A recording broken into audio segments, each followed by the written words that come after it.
What are you up to, Brian? Morse message, Mike. Why's that? Well, I think we should get the message out, and it's obvious we're being attacked. We're not allowed to be TV-like, and therefore we're going to be wireless.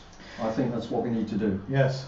Now we've discovered quite a bit more about ATVOD. Well, in fact, it's not that we've discovered in the last 24 hours, but actually we believe that this is part of a much bigger censorship agenda, and so I think we're going to talk a bit about that today. But the last 24 hours has been particularly interesting, hasn't it? It's been very busy. A lot of people have produced some really good responses. We've seen videos produced. We know a lot of people called ATVOD. Well, what did ATVOD do? They switched off their call centre or put the recorded message on. So a lot of good stuff.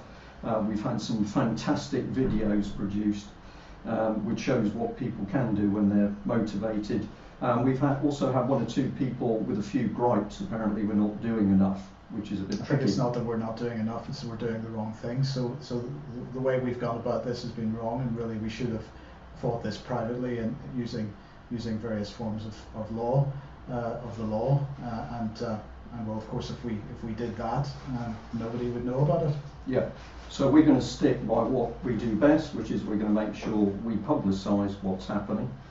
Exposure is the key weapon, and we'll say to people who are pointing the law at us, we absolutely know what you're saying, and we agree with all the good work that's being done around common law in particular at the moment, but we don't think it's our job at the moment to divert from what we do best in order to get tied up in corrupt, fraudulent courts. Indeed, and we'd just like to point out again, this is not an interview.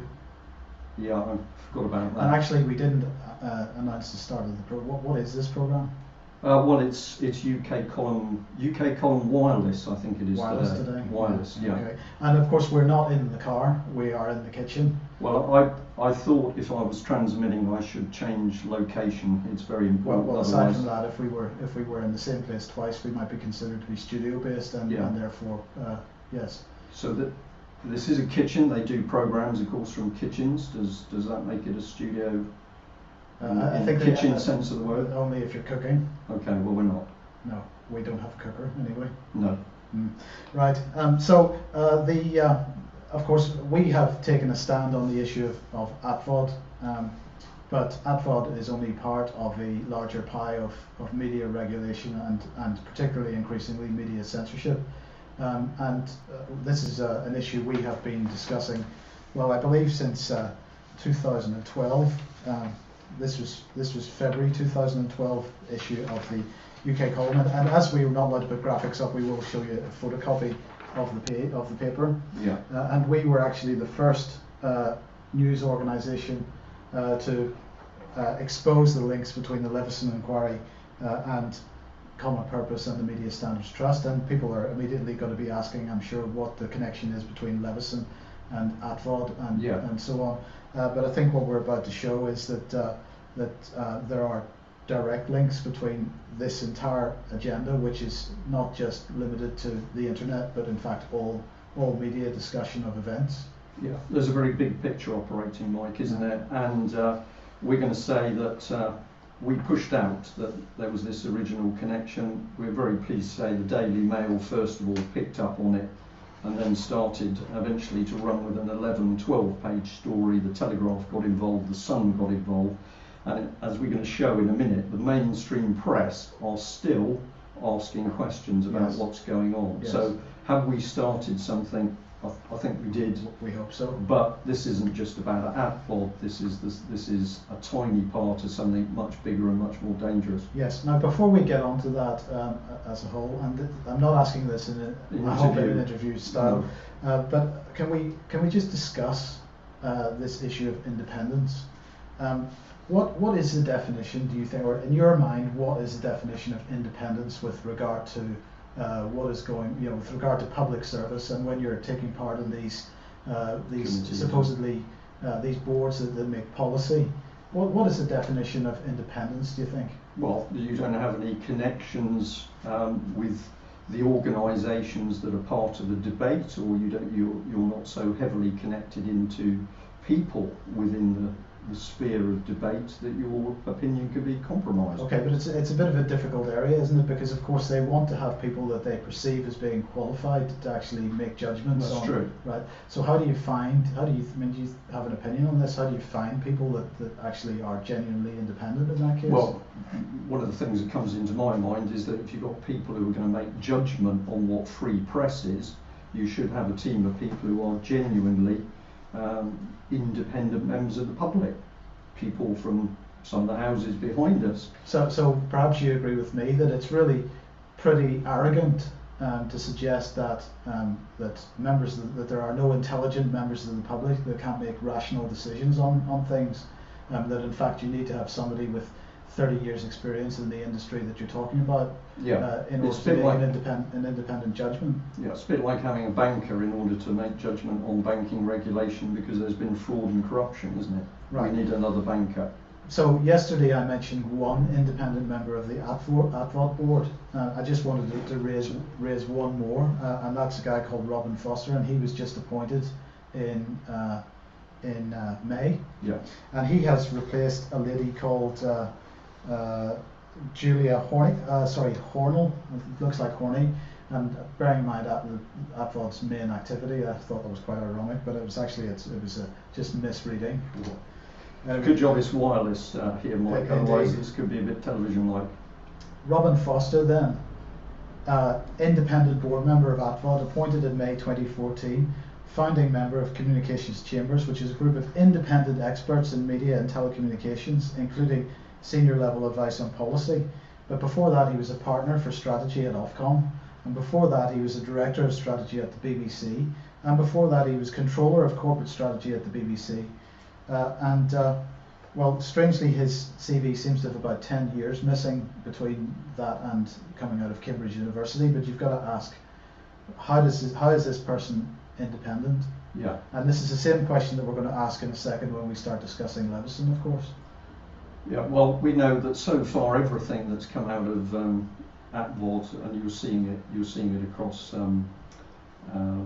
other boards, these people are all selected, they're all appointed. Right, but there's more, right? Because Robin Foster also serves on the Ofcom Spectrum Advisory Board, OSAB as it's called. Now this is not an Ofcom board, it's an independent board, in inverted commas, which reports to Ofcom on how to divvy up the electromagnetic spectrum. This is an independent board advising Ofcom. So let's have a look on that. Aside from Robin Foster, who we've already established is not independent because he worked for the BBC for quite a long time and in fact worked for Ofcom itself, we've got David Hendon, who is a member of the Smart Meter Strategic Programme Board. So of course there's no agenda there, because smart meters, they don't use the electromagnetic spectrum at all, do they? So there's absolutely no conflict of interest. He was also on the Department of Energy and Climate Change. So that was at the, that was at the Department of Energy and Climate Change. He was also a director of the Department of Business, Innovation and Skills. So this is a government man, right?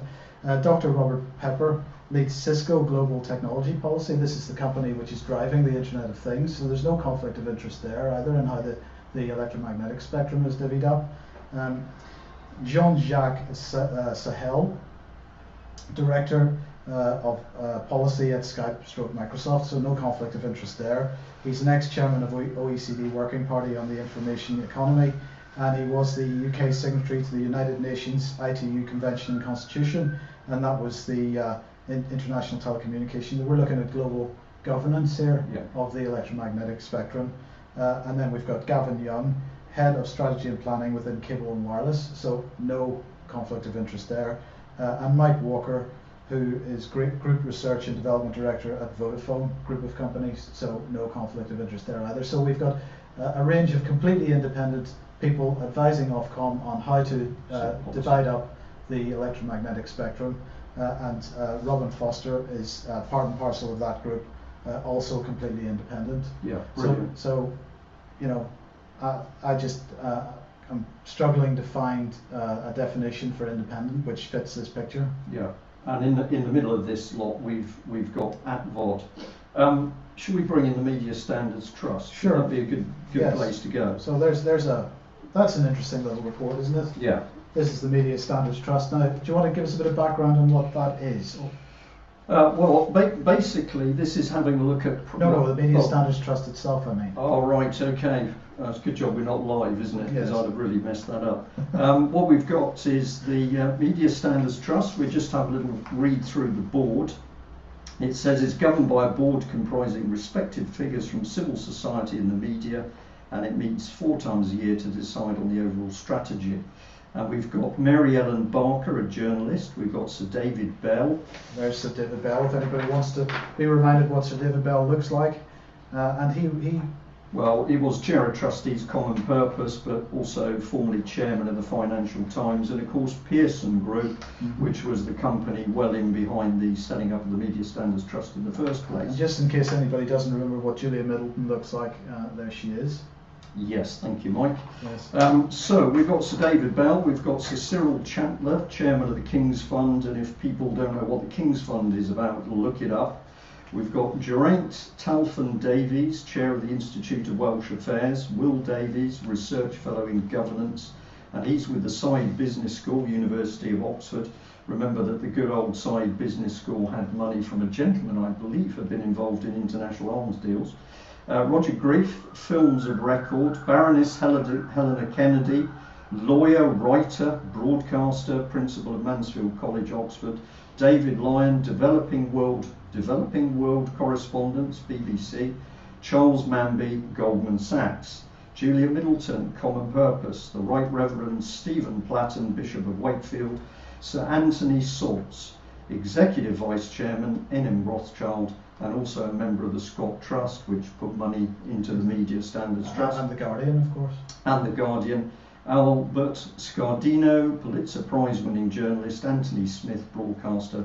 Sue Stapley Consulting. She's obviously a very special lady.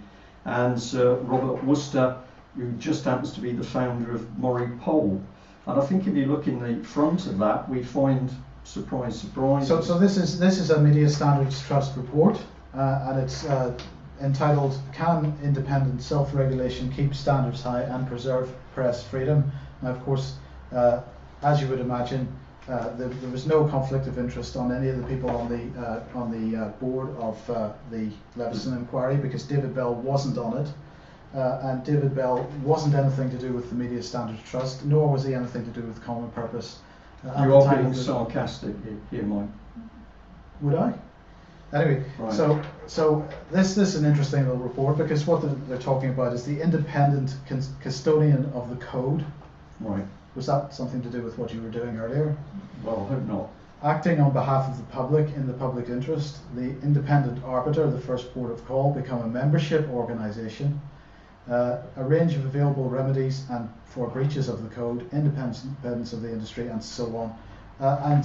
But what is fascinating in this little report is that, of course, they are holding ATVOD up as being a standard to which they should apply. So we've got Common Purpose with Sir David Bell and Julia Middleton, who helped found the Media Standards Trust. Let me just get this in my head. The Media Standards Trust then drives all of the background agenda to get Leveson. They started the Hacked Off campaign, they pushed that whole Hacked Off campaign, they drove the Leveson inquiry. Right, and then in the background we got the same Media Standards Trust with Anthony Saltz, the N.M. Rothschild man, who's actually part of the report you've got in your hand. They just happen to be the people that are now pushing ATVOD forward as a... Yes, and let's not forget that David Bell, this man, David Bell, who set up the Media Standards Trust, resigned from the Media Standards Trust just prior to the Leveson inquiry, and that made him independent. Yeah. Yes. Okay, let's just remember that. So Media Standards Trust is saying that ATVOD is a very good organisation and we need it. Yes. What can you tell us on that then? Well, they say that ATVOD enforces a code of conduct under an independent chairman. It has been deemed successful by Ofcom. They say that ATVOD's objectives are primarily to, quote, regulate the conduct of its members in relation to their provision of television on demand. So you notice it doesn't say video on demand services, it doesn't say YouTube services, it says television on demand services. so as to ensure television on demand providers are committed to delivering a broad range of high quality consumer services. It says, quote, develop and keep under constant review a code of practice containing standards and core principles. So they have to develop that and they have to keep it under review. So it's developing, uncertain. Uncertain. So that's reinforced here. And this clearly is a way of doing things that the Media Standards Trust thinks is a good way of doing things, because obviously it will change over time. Yeah.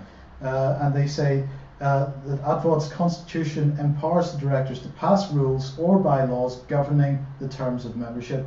So once you are a member of ATVOD, at any point subsequent to that, the board of directors can decide just to change the terms and conditions of your membership. And of course, you could choose to leave, but in that case, what happens then? Well, presumably they come out and point a finger at you and say we're going to regulate you anyway. I would guess. Yes. So there is no basis in law for this. Is the main point here. Yeah. There is no basis in law for any of this, or for any changes in the criteria that are applied, in any changes in who the criteria are applied to, and so on. Yeah. But Media Standards Trust believe that ATVOD is the beacon of how this should be done, and of course they're disappointed at the minute that Levison hasn't turned out quite how they hoped it would, but nonetheless they're still campaigning for this. Okay, if I can just steal one of these early ones here. I just found it interesting, the acknowledgement. This is them praising themselves. The Media Standards Trust would like to thank those who assisted the drafting of the document. The Press Complaints Commission took great care to explain its work to the Media Standards Trust. Now, we know the Media Standards Trust was absolutely attacking the Press Complaints Commission in a vicious way in order to get Levison in. Sir Robert Worcester and the team at Ipsos Mori helped design the opinion poll research. Well, they would, wouldn't they? Because they're part of Media Standards Trust. But they're independent. Yeah.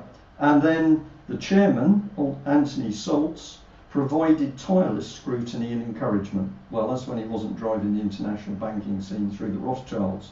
But the work would not have been possible without the support of the Trust core funders, notably the Pearson Foundation, which just happens... Sorry, is that David Bell's Pearson Foundation? Well, it's the very same group of companies and their foundation, yeah. So the same foundation... So that's independent? Yeah. And then Esme Fairbairn Foundation, which we'll come back to, the Joseph Rowntree Charitable Trust, and the Gatsby Foundation. That's the Great Gatsby? Yeah, the Great Gatsby. So, what's the significance of this? Well, we need to come over here to a Daily Mail article. We're sorry we're not allowed to produce graphics. We've already explained why that is. Wireless. So we printed out part of the headline. This chilling new assault on free speech. For years a noble British charity fought the freedom of expression around the world. Now it's being undermined by press-hating zealots of Hacked Off. Hacked Off being created by the Media Standards Trust. Yes. So what were they talking about? They were talking about a British charity called Index on Censorship. Suddenly it's had all of its funding pulled, £400,000, and they've got trouble surviving now, reporting on where freedom of speech has been shut off around the world. But that situation, when was that report? This article? Yes. It was the 19th of June. Right, because of course Index on Censorship now has none other than Hugh Grant as one of its trustees. Yeah, Hugh Grant, I think, was one of the big supporters of the Hacked Off campaign. Yes. And he was one of the key witnesses at Levison. Indeed. So he's now come into a charity that was doing a really good job pointing out where freedom of speech was being suppressed, and all of a sudden funding's been withdrawn. Yes. So where was the funding coming from? Well, the funding just happened to be coming from the Esme Fairbairn Foundation. Yes. And what the Daily Mail article points out here is that Esme Fairbairn has a portfolio of investments worth 827 million. Yes. So nearly £1 billion in the hands of a group of people. I don't know who these people are, but they can come in and get involved in the process to influence what's going to happen with the press. But it's independent money, Brian. You don't need to worry about it because it's independent money. Do you reckon any of their portfolio will be connected with the Rothschild banking interest? Couldn't possibly be, because it's all independent money. Right. I mean, look, we've got Esme Fairbairn Foundation, we've got Joseph Rowntree Trust. It's amazing that these are all trusts and foundations. We've got Open Society Foundation, we've got the Pearson Foundation, and many others can you think of?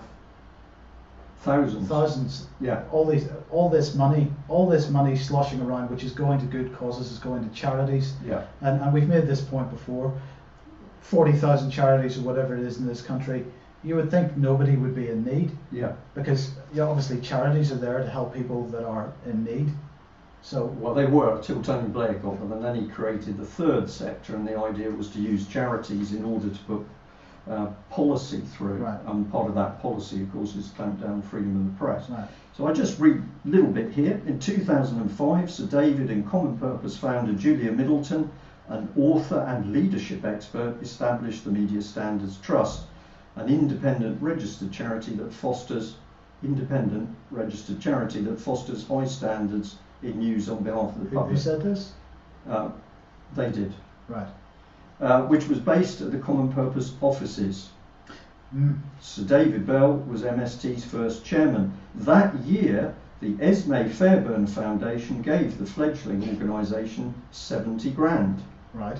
Among the Media Standards Trust trustees was Albert Scardino, husband of Sir David's boss at Pearson. So that's not incestuous at all? Pretty much so, yeah. But she's also one of the people apparently favourite to become chair of the BBC Trust. And then basically they're tied in with the MacArthur Foundation. And, another one, yeah. And Esme Fairbairn gave the Media Standards Trust 150 grand in 2009. So, as you say, pretty incestuous, but don't worry because it's independent. It's independent. Yeah. And I think that's really the theme here.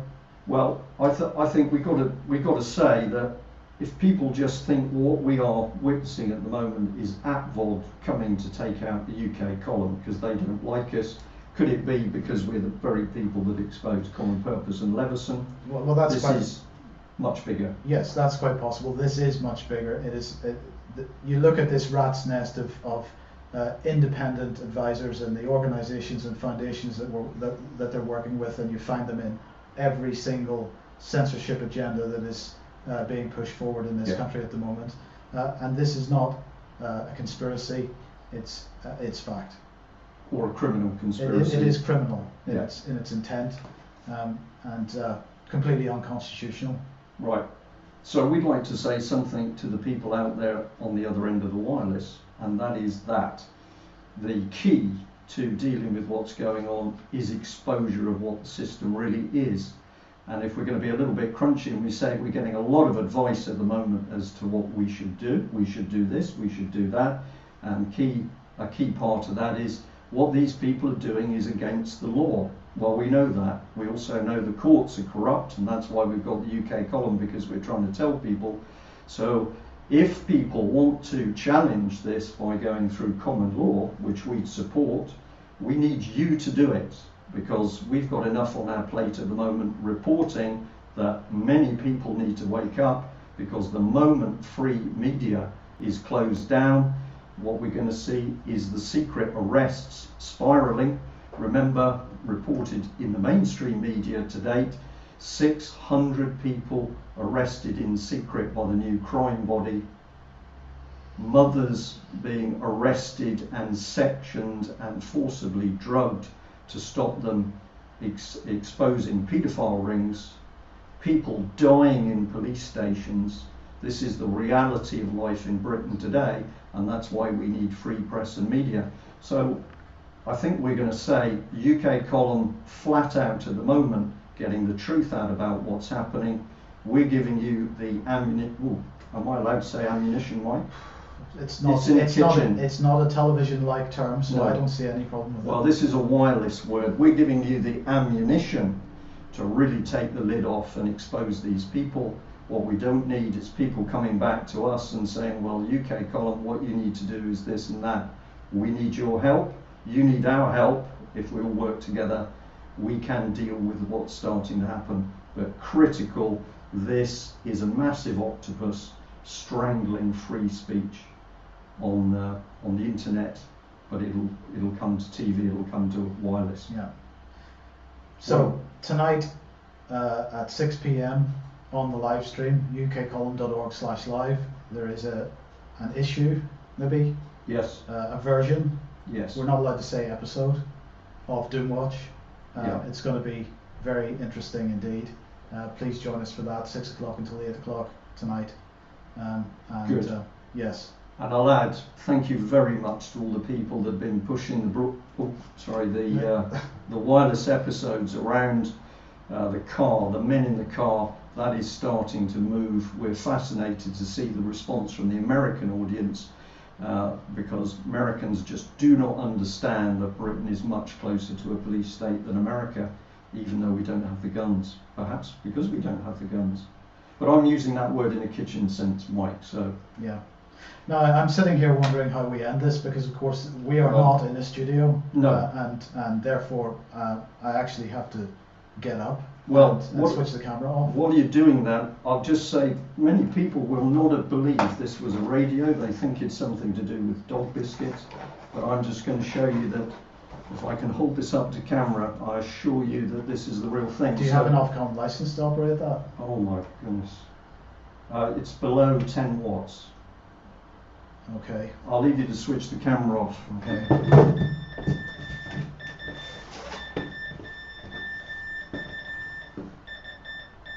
In the car, we are in the kitchen. Well, I thought if I was transmitting, I should change location. It's very important. Well, aside from that, if we were in the same place twice, we might be considered to be studio based, and therefore, yes.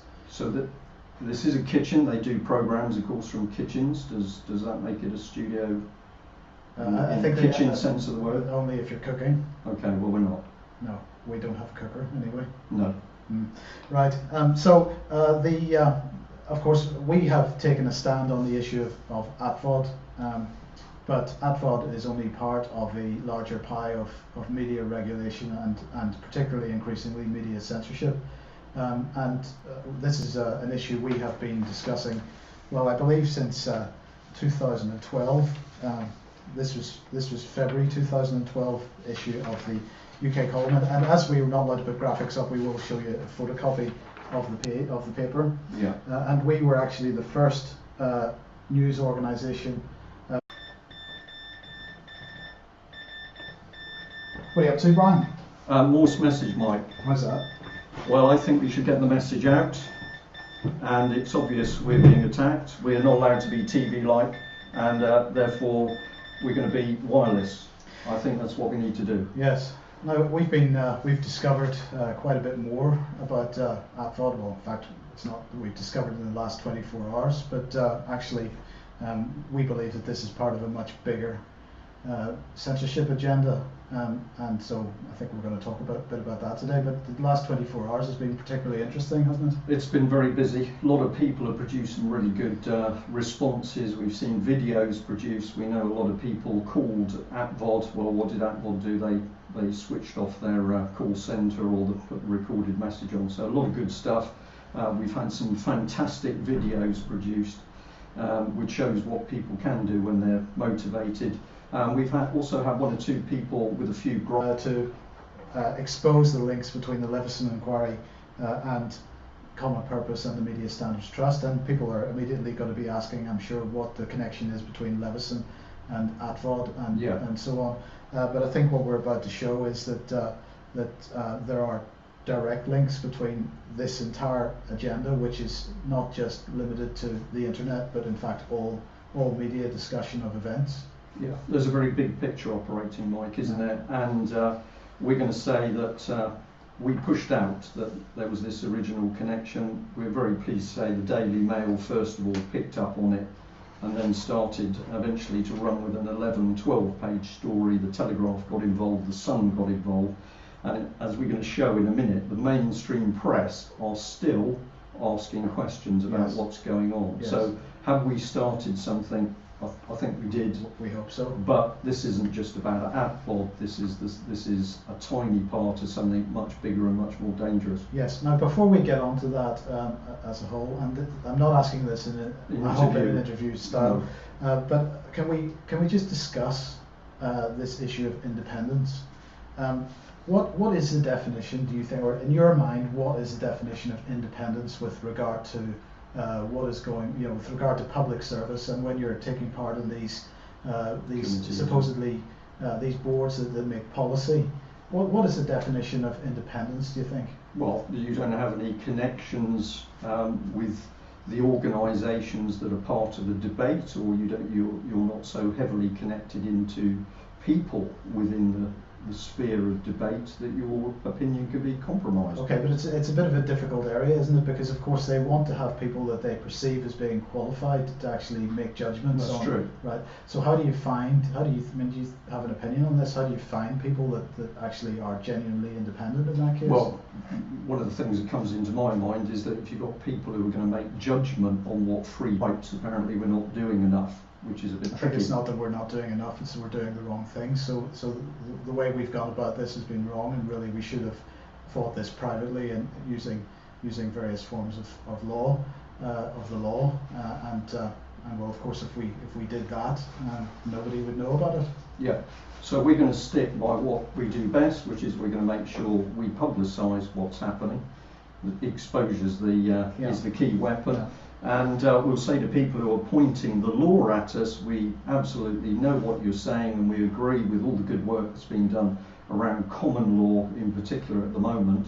But we don't think it's our job at the moment to divert from what we do best in order to get tied up in corrupt, fraudulent courts. Indeed, and we'd just like to point out again, this is not an interview.